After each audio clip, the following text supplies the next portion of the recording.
Hey everyone, welcome back to part 6, I think, of creating this Rolex Sky Dweller inside of Maya. So what we can do now is we can start working on how about this Rolex thing right here. So let's start off by creating a pipe. So I'm going to right click pipe, or you can always just go to, create polygon primitives pipe. I just have Maya 2018, so that's why it looks like that. So we're just going to bring this down, and it helps that this is basically almost exactly in the middle. And I'm going to delete half the faces, and just going to make sure this is above this, that way it's easy to select it. And I believe we can also change the thickness of this to like 0.2 or something. And scale this down to make it match the this kind of part right here. So we can adjust the vertices just like this to make it fit a bit more exact, but it's nice to have that basic shape with the polygon pipe. So I'm just going to do that here. And keep going to roughly match this. It would be nice if we could just type this, but I haven't found a font. I've looked for it, believe me. I have not found a font that lets you just have the Rolex crown logo in there, so it's quite annoying. But now what we can do with this is I believe we can just select the top faces of, let's see, about, maybe we can even do the next one. And then just Control E and just press W then to just extrude these up. And what we will do from these is then extrude up again, but first you want to match these properly, so about like that. Okay. Like so. In fact, maybe this one can be a bit like that. Okay. And now I'm going to go back to the faces here, but I'm going to deselect those ones right there, and then just do Control E to extrude, and then just extrude those up a little bit, and then manually select those, and we'll have to do that top part in a second. And you're going to want to make sure that this vertice right here, if you hold down X, is snapped to the grid so that it'll make it, when we mirror it over to the other side, a lot easier. So it looks like this totally tapers down a lot though, so in fact I could even take this and then just drag that, and that looks great. And I'm going to need to do the same for here, except no snapping to the grid. Okay. About like there or so.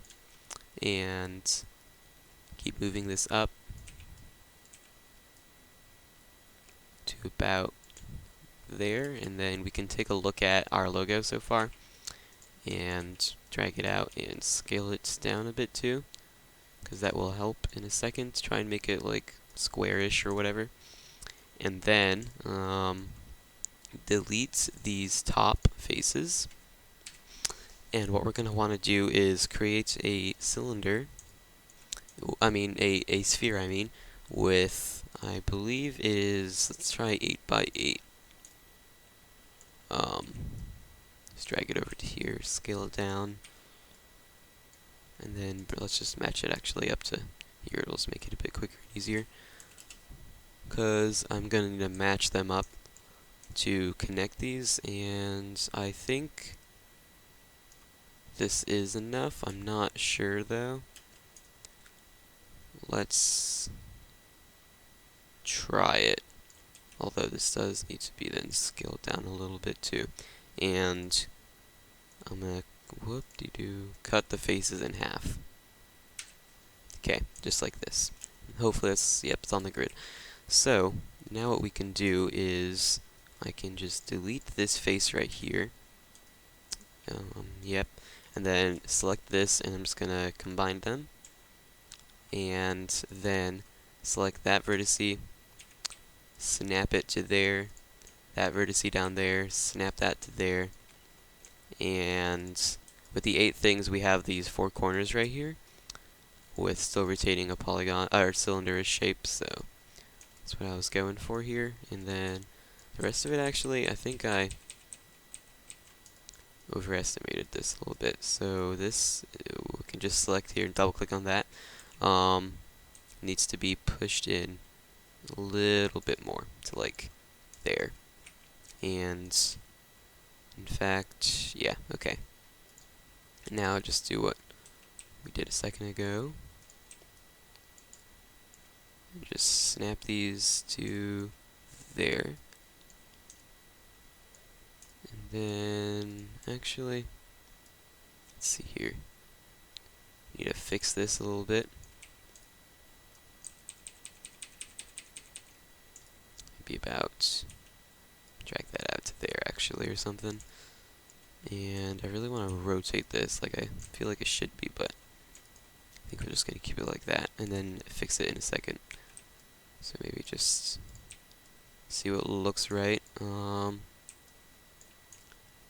think about maybe a tiny bit farther out would look good. Let's just check this. Okay. So just snap them.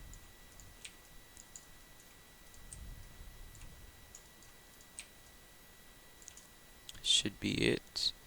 And then what you could do is you could try and retain some of the topology here and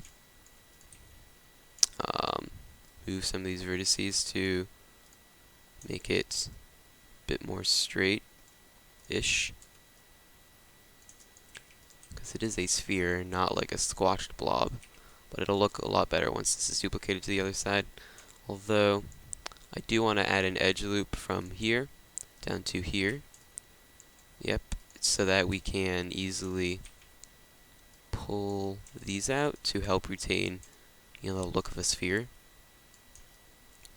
So here we go. That's exactly what I wanted. And I'm just going to save this and apply a black blend to this. That way it's a lot easier to see. Perfect. And now we need to do the same, but it'll be easier now because it's not at a weird angle. So 8 by 8. Go into the top view here, and then just drag this out. We won't have to do it for those two, by the way, and the half of that, because we will do something cool in a second. So we're going to match that up with that. So I'm going to select both of those and combine them. My mouth is so dry from making these videos, and I just realized that this is now not the same height value. It needs to be squashed a bit too. Go to the side view, and then kind of match it up with this. So yeah, that looks good. So now, let's recombine them. Okay, and then do the whole vertice snap thing. And then we will have to merge them in a second. So let's see. That looks pretty good. Although it could be moved a bit like that. We can rotate this one to like that or something. Make things a bit nicer looking. Then we need to re-snap these as well. But they're closed, so it's easy. And then before I forget, I'm also going to just select like all of this and just go to that or edit mesh merge. Basically what this will do is merge them. So for example, if I press 3 to preview a smooth, that we won't probably do, you can see that they are now connected. So which used to be 2 vertices just in the same location before is now just 1. So that's what I was trying to go for. And I'm going to reapply the blend 4 to that, and that looks good. It'll look better once it's on the ground too. Creates yet another cylinder, 8 by 8, and even make this one black too. Remember, these are just temporary materials, so you don't need to fiddle with them at all. They're just to be able to have that nice contrast between a lot of things, so it's easier to look at things. So rotate that. Basically, these bottom faces, which is going to be with those. So this will look good. Drag that up to about here. Scale them down-ish. Bring it back to, let's see, about to there. Then go all the way to here. Delete that face. And combine these two. You can only merge vertices with things that are combined, by the way. So for example, if we tried to merge those, sure you can snap them, but it won't look good. You can't, like for example, we're about to do right here to merge them. You can't do that if they are separate objects. So that's why I'm combining them, also just to make it look nicer too. So now that we have this, we're going to do the cool thing where we're going to duplicate it to the other side. So I'm going to press D, and our pivot is like some random location here. We can center it even. And it looks like this is actually the middle of all of that. So I'm going to press D, hold down X, and then snap there, which is the basically half of this and also in the middle of the grid. Control D to duplicate it, and then just scale it over to the other side, -1. And as if you look like that, we have the perfect Rolex logo. Although, what we can do is combine them, and then there's going to be a seam kind of in the middle here. See, for example, there is 2 vertices right there. All we have to do is just merge all of them, and then, as you can see, there is no longer that seam, and we even have less polygons if you care about that. So, I'm also going to drag this down a bit too, to like that, and that was probably, yep, the entire episode right there, just creating that little thing. But it looks pretty good, and it looks exactly how the real Rolex one would be. So make sure that this is centered above that. Yep, okay. Thank you for watching, and please subscribe.